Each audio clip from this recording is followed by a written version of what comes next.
Hey, what's up guys? In today's video, I'm going to show how to add background image in HTML and CSS. So there are two different ways to add background image in HTML. So let's discuss one by one. So first of all, I have put the image and the HTML file in the same folder, and then I am going to add HTML tag like this way and change the title.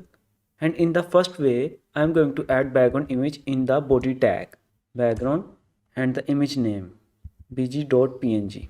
Like this way, save it, and if I refresh it, then you can see background image is added.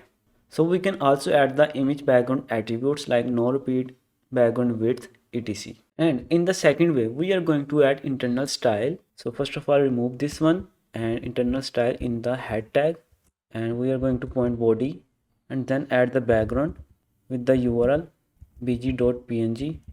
Save it and refresh your front end.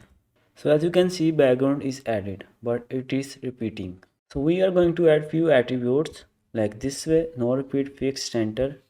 So let's refresh it, and you can see it is no repeat and center. And you can learn more about background color, image, size from the W3 school. And if you find this video useful, don't forget to like, subscribe and share. Finally, thanks for watching.